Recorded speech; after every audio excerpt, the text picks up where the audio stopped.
Então, esse aqui é mais um vídeo, mas ele não vai ser um vídeo falado assim, no rosto. Ele vai ser um vídeo, na verdade, desse jeito aqui, ó. Isso. Acontece que eu já tinha gravado esse vídeo e eu simplesmente perdi ele todo agora, depois de ter gravado, por causa aparentemente do calor absurdo que fez o celular meio que superaquecer e eu não consegui gravar nada, né?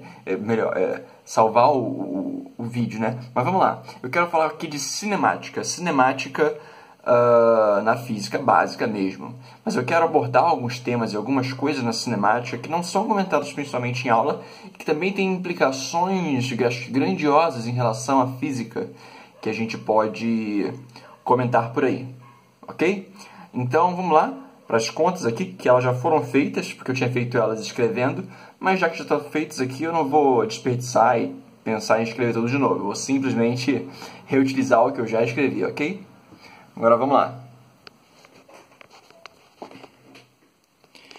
Primeiro de tudo, eu tenho aqui a definição básica que a gente começa com a nossa cinemática, né? A gente começa a cinemática, no geral, falando sobre velocidade média, que a gente tem um conceito de velocidade média bem simples, que é ΔS sobre ΔT, que é a variação da posição, o S final menos o S inicial, sobre o tempo final menos o tempo inicial. Ou então, um outro jeito de definir a velocidade média é literalmente fazendo uma média entre a velocidade final e a velocidade inicial, ou seja, VF mais V1, VI sobre 2, né? Já que são, né, duas velocidades, inicial e final. E a gente está dividindo aqui fazendo uma média simples. Dessa definição, a gente consegue tirar o que a gente realmente entende como aquela equação básica que vocês na escola costumam até chamar de sorvete, que é a equação de movimento para a coordenada espacial e também temporal, depende de como você enxerga ela. E ela realmente aqui tem uma consideração de que a velocidade média é uma velocidade constante, ou seja, a velocidade média é a mesma velocidade, temos uma velocidade constante, né? Ok. E o que eu vou ter aqui é, no caso aqui eu usei t, mas na real eu estou falando sobre um ΔT, e a gente só considera o t porque a gente geralmente bota o tempo inicial como zero, né? Mas o que eu tenho aqui é a definição de uma taxa de variação, que eu até coloquei assim como TV, só para facilitar o entendimento, a interpretação. Mas o que eu tenho é que a velocidade é uma taxa de variação entre o espaço e o tempo, né? As nossas coordenadas espaciais e temporais. Aí, então, o que eu vou em seguida pensar é, ok, eu disse que a minha velocidade ela era constante, mas vamos dizer então que a velocidade não é constante. Já que a velocidade não está sendo considerada constante, eu vou então considerar uma também taxa de variação da velocidade, porque é assim que a gente costuma definir uma aproximação linear à variação de alguma coisa. Então eu vou ter que a velocidade final menos a velocidade inicial sobre o tempo final menos o tempo inicial, já que eu estou fazendo essas taxas de variação sobre o tempo, que historicamente era considerado como algo absoluto ou coisa do tipo, essa taxa de variação, definida dessa forma, ela nós chamamos de aceleração, né? Uma outra taxa de variação, porque a velocidade é uma taxa de variação, e agora eu estou definindo uma taxa de variação da velocidade em si, que é chamada de aceleração.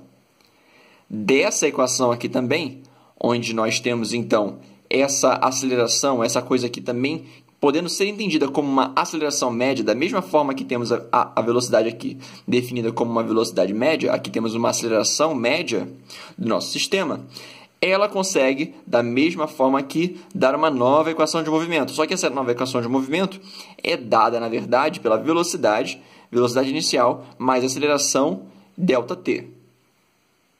Ok? Essa é uma equação conhecida de vocês, da escola, e ela define as velocidades aqui, a aceleração e o ΔT. Agora, eu tenho interesse em ter uma equação similar a essa, só que considerando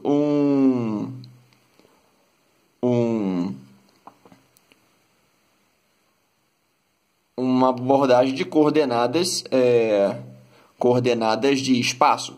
Daí, então, o que a gente faz, né, para chegar nessa nova equação é substituir esse ΔT aqui, nesse ΔT aqui, lembrando que é um ΔT também, e ao fazer essa substituição, o que eu vou ter ao final é aquela equação conhecida de S igual a S0 mais V0t mais AT ao quadrado sobre 2. Na verdade, aqui é um ΔT ao quadrado sobre 2.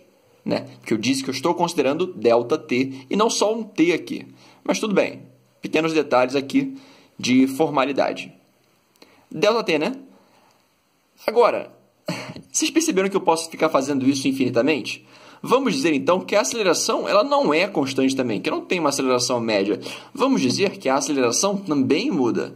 Né? A aceleração pode mudar. Inclusive, um carro acelerando, provavelmente, em primeira marcha, ele não está com uma aceleração constante. Dificilmente está com uma aceleração constante ali. Então, tudo bem. Eu vou definir, então, uma nova taxa de variação, que é a taxa de variação da aceleração sobre o tempo, ΔA sobre ΔT, que eu vou chamar de K, porque ninguém acho que deu um nome para isso, não sei. E esse K, da mesma forma que essas duas outras taxas de variação aqui, também consegue definir uma nova equação de movimento, que seria uma equação de movimento de A é igual a A0, que antes era a minha aceleração média, mas agora é uma aceleração inicial, mais o K, que é a taxa de variação, ΔT. Né? Consigo definir essa mesma equação aqui, da mesma forma que eu defini essa aqui, e eu defini essa aqui. Ok? E eu pego essa equação aqui e faço o quê? Faço a mesma coisa que eu fiz antes, substituo na minha equação de cima, e ao fazer essa substituição aqui, ó, pela minha velocidade, pela aceleração média, da mesma forma que eu substituí aqui, porque eu substituí V mais V0, porque eu usei essa substituição aqui de velocidade média, não essa. Da mesma forma, eu uso a aceleração média dessa forma, com A mais A0. Substituo o A aqui, aí eu vou ter 2A, e aí o 2A vai cortar, e vai sobrar só esse termo aqui. E aí eu vou ter S igual a V0 AT, ΔT, mais A0 ΔT ao quadrado sobre 2, que é aquela parte que a gente já conhecia, e aqui eu tinha arriscado porque eu estava fazendo no outro vídeo, mas aqui eu tenho, na verdade, um termo que é nada mais nada menos do que um mais K ΔT ao cubo sobre 4. Esse é o termo que eu tenho ali que eu risquei. Mas por que eu risquei ele, na verdade? Eu risquei ele porque eu estou querendo dizer para vocês o seguinte, voltamos para o meu rosto. Eu estou querendo dizer para vocês, na verdade, o simples, que eu posso fazer esse jogo, essa brincadeira de taxas de variação eternamente. Eu posso fazer essa brincadeira eternamente. E eu posso pegar a variação da aceleração, a variação da variação da aceleração, a variação da variação da variação da aceleração, a variação da variação da aceleração, e posso fazer essas variações eternamente. Isso é livre meu de fazer. E, na verdade, isso é uma indicação de que no mundo real também as coisas funcionam dessa forma. Funcionam dessa forma assim. De quê? De que forma? Da forma de que eu tenho infinitos termos, porque a precisão minha aqui, matemática, não é exata. A gente fala de ciência exata e tudo mais, mas na real, aqui o que eu faço é, aquele termo que eu risquei, é um truncamento. Eu trunquei a minha equação para onde a minha precisão é suficiente. Vamos continuar agora então.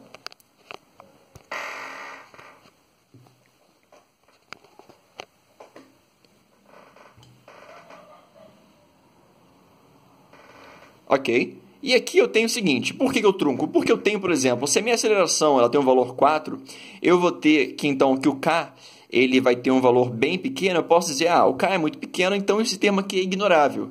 Porque eu estou medindo aqui no meu celular, no meu carro, uma aceleração de 4,0 e 4,005 tanto faz para mim, porque a precisão do meu aparelho não se importa com esse valor, que é o meu erro, né? É o meu erro da minha precisão aqui. Agora, o que acontece? Essa variação aqui poderia, então, não ser desprezível. Poderia ser, na verdade, que o K fosse um valor muito maior, fosse um valor, sei lá, 5. E aí esse valor realmente ele seria relevante, teríamos que levar em conta aqui essa variação. E aí o problema ficaria mais complexo e teria que levar esse valor em consideração. Porém, é perceptível também que quanto mais variações nós vamos ter, mais esse valor aqui, de, por exemplo, 4, sobre 4, ele vai crescer, ele vai virar 4, sobre 8, sobre 16, e ele vai crescer absurdamente. A partir de um ponto, até crescendo em potências de 2, ele vai estar um valor tão grande que vai ser desprezível até mesmo a aceleração da aceleração da aceleração para o nosso problema. ok? Por isso que a gente costuma truncar e dizer que nosso resultado é suficiente até esse valor aqui, ok? Então, é aquilo que eu falo, a ciência é exata, mas na verdade é tudo aproximação. Mas vamos melhorar um pouquinho isso aqui. Eu vou pegar essa equação aqui inicial minha, né? E vou fazer o seguinte, vou substituir o ΔT aqui na minha equação. E o que acontece é, substituindo o ΔT nessa equação, eu vou deixar a nova equação independente do meu ΔT. E essa equação é essa aqui.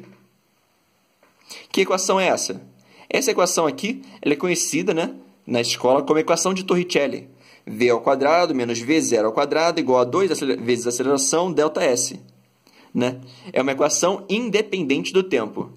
Que também é muito parecido com essa equação aqui, ó, que é V menos V0 igual a ΔT. Só que a diferença entre elas, uma das diferenças principais entre elas, é que enquanto uma é independente de ΔS, a outra é independente de ΔT. Agora vamos fazer o seguinte. Primeiro a primeira equação aqui, eu vou multiplicar ela por m, pela massa do meu objeto em questão, do meu corpo em questão que eu estou estudando. E olha só a equação que surge do lado. Surge do meu lado aqui, né, mv ao quadrado sobre 2 menos mv0 ao quadrado sobre 2 é igual a ma ΔS. Onde é conhecido por nós, né, na escola, quem já aprendeu sobre isso, que isso aqui, na verdade, é a variação da energia cinética, que é igual a ma ΔS, que é a força resultante vezes o deslocamento, que é o trabalho, né? Esse aqui é o teorema do trabalho e energia cinética, que a variação da energia cinética é igual ao trabalho. Então, essas definições elas surgem daí. Elas surgem da utilização dessas equações para a definição de quantidades que nós depois vemos que se conservam. São quantidades que são interessantes de serem vistas porque se conservam. E é claro que nós poderíamos, por exemplo, colocar que a massa aqui não seria igual, que seria M1 e M2, só que acontece que aqui também é variar, eu teria uma massa variante aqui, mas isso implicaria em outras coisas, implicaria que essa força aqui, por exemplo, não seria uma força constante, como, por exemplo, ela está aqui. Seria uma força que provavelmente teriam diferenças assim, de forma que eu teria M1 mais a aceleração 1, ΔS1, mais M2, a aceleração 2, ΔS2. Né? E aí eu teria esse tipo de diferença aqui no meu problema. E aí eu teria um somatório de forças e pequenas forças. Esse somatório de forças seria depois, eventualmente, numa matemática mais avançada, dada por uma integral. Que a integral é um somatório de mais alto nível, digamos assim. E agora, quando eu pego aquela minha equação aqui, ó, de baixo, e eu faço essa minha... Opa, peraí que saiu do foco. Ok, voltamos ao foco. E essa equação aqui, que é independente do tempo, e eu faço a mesma coisa de multiplicar por m, eu chego em mv menos mv0 é igual a ma ΔT. Também é interessante, porque essa aqui é a equação da conservação do momento, ou então, para quem está no ensino médio, quantidade de movimento, né? Que a final menos a inicial é igual a F resultante vezes o ΔT. Que isso aqui, se eu não me engano, também é conhecido como impulso, né? Tem essa coisa de chamar de impulso. São definições, gente. São definições, são só termos que depois nós definimos de acordo com uma certa conveniência teórica que temos aqui. Em considerar isso aqui o momento e considerar isso aqui a energia. Agora, nós podemos ver isso empiricamente, podemos entender que essas quantidades são conservadas, que são quantidades que se mantêm pelo sistema. Podemos ver isso experimentalmente, podemos entender isso experimentalmente. Né? A lógica da física teórica é chegar a equações para depois experimentarmos elas e ver se a validade, se a coerência faz sentido. Ok? E essas definições aqui são vistas a posteriori em relação a isso. E principalmente essa que é uma quantidade muito simples de se ver. E vale a mesma coisa para a massa variável que estava considerando aqui. Só que aqui teríamos que fazer algumas diferenças, algumas alterações em relação à força e tudo mais, força variável, né? E principalmente teríamos, por exemplo, aquela diferença... em relação, por exemplo, como temos a equação do foguete, como eu já fiz um vídeo aqui sobre isso, inclusive, né, que trata um pouco mais da massa variável em relação à conservação do momento. Mas quais são as coisas interessantes aqui? O interessante aqui, realmente, é o seguinte, é que essa equação ela é independente do tempo, né, a equação de Torricelli, e é a equação que leva para nossa energia, conservação da energia, ou seja... A independência do tempo, ela leva à conservação de energia, ou seja, a nossa equação, ela independe do tempo, ela é invariante sobre o tempo. Ou seja, se fazemos esse aqui hoje ou amanhã, daqui a algum minuto ou menos, não faz diferença para as nossas equações. Isso não faz diferença. Por isso nós dizemos que a invariância em relação ao tempo, já que ela não depende explicitamente do tempo, leva a gente aqui a ter essa conservação de, no caso, energia, como definimos. Da mesma forma, a outra não depende do espaço, né? Ela tem um ΔT, mas não tem um ΔS, a da conservação de momento. E aí, nós temos que a invariância em relação ao ΔS, né, ao espaço, leva à conservação do momento. Ou seja, realizar esse experimento aqui, realizar esse experimento ali, não faz diferença. E daí nós temos essa quantidade conservada. Isso aí é uma iniciação ao que é chamado do Teorema de Noether, que é um teorema fundamentalíssimo e importantíssimo que diz, onde temos uma simetria, ou seja, uma invariância no nosso sistema, nós temos exatamente alguma coisa sendo conservada. E essa alguma coisa sendo conservada vale para muitas coisas. Vale para momento angular, vale para carga, vale para outros tipos de carga, como, por exemplo, as cargas da cromodinâmica quântica, que são sabores, cores e... né? Vale para cargas de número bosônico, número fermiônico, esse tipo de coisa. Vale para diversas aplicações, diversos outros tipos de aplicações por aí. Ok? E é física totalmente avançada. Muitas partículas foram descobertas por isso. E nós vemos que, no fundo, energia, momento, essas quantidades conservadas são interpretações nossas, na verdade, para uma coisa mais fundamental, que é a invariância do sistema, que é a simetria do nosso sistema em relação a alguma coisa. Tanto que, num sistema, por exemplo, com relatividade geral incluso, onde a translação espacial e temporal já não é independente, pois a gravidade altera o espaço e o tempo, essas leis de conservação mudam, e mudam drasticamente com alguns termos de correção